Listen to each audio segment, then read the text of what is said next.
I speak a lot about the reasons why we cannot stop having identity politics. We can't allow those who try to use the word identity politics as some sort of a slur, as some sort of a pejorative to take hold. We just can't. Because as long as, like I say on the show all of the times, as long as different identities have different identity specific issues affecting them, you cannot get away from identity politics. And Meghan McCain tried to do something quite silly on The View recently, and you know who really took a good look at it and actually put it completely into perspective? Tiffany Cross.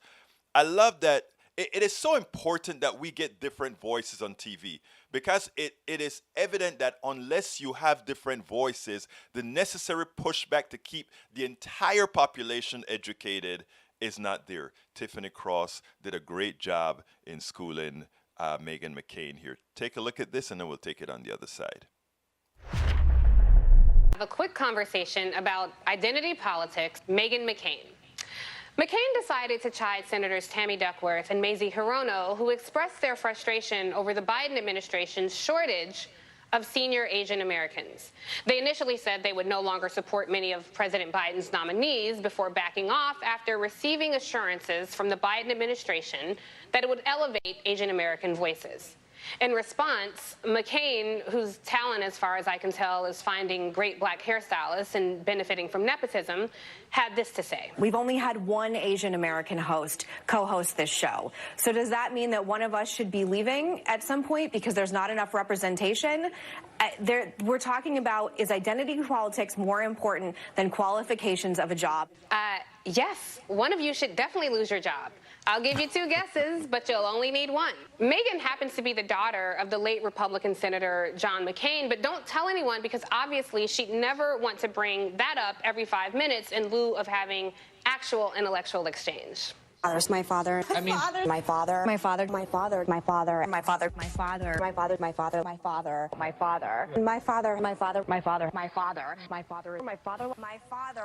But yes, let's talk identity politics. Feminist writer Barbara Smith was among the 3 women who coined the term identity politics, and the original intent of the phrase was articulating black women's struggle at the nexus of race, gender, and class oppressions.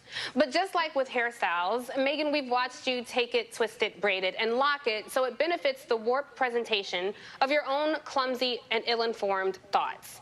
Now, name me any group that does not bring their identity into the ballot box. When MAGA-donning Trump supporters showed up in droves, how often did we hear the term white economic anxiety? And note how white voters are always given cute little nicknames like Joe the Plumber or soccer moms or NASCAR dad. All of that, Meghan, is identity politics. And when it came to every other voting bloc, we were simply identified by our race, as if these cute little colloquialisms couldn't be applicable to the rising majority of America. Now, let's address this preposterous notion that somehow being a woman of color suggests that you aren't qualified. I actually understand why you may feel this way. Perhaps you assume that a person's ethnic identity may afford them some advantage. It's called projection, when one unconsciously ascribes traits that you don't like about yourself and attribute them to someone else. Like, I don't know, if my only talent was who I was related to, I may assume that everyone else had some similar unfair advantage, you know? But try being an ally instead of an adversary, because just so you know, in 2020, over 11 million Asian American Pacific Islanders were eligible voters. And those who did cast ballots played a huge role in electing President Biden. So the same way spoiled little gun-toting faux Christian narcissists get to make demands of their chosen politicians, so too do those of us who helped pave the way for this administration. The latest data we could get our hands on show that Asian Americans and Pacific Islanders are barely 3% of the broadcast media workforce, yet they are the fastest growing demographic in this country and represent nearly 6% of the population. Everyone deserves to see themselves reflected in this space. And as someone who grew up yearning to see my lived experience reflected back to me, and then had to crawl, claw, and fight at every turn to take up space in broadcast media, I simply ask, how dare you? From now on, I hope you speak less and listen more and take a little time to enjoy this view.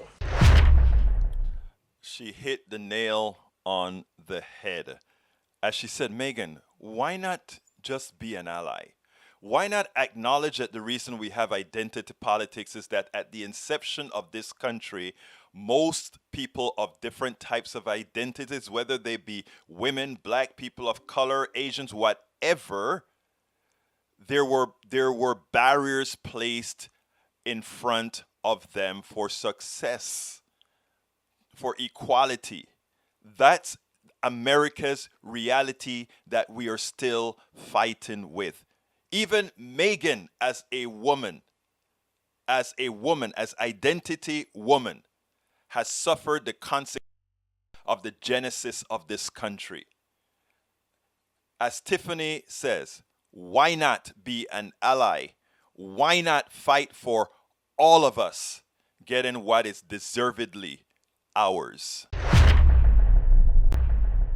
We spend a lot of time deconstructing the news, trying to parse it into a form that everybody can understand. We try to find those little nitpicks where it flies above the fray, etc.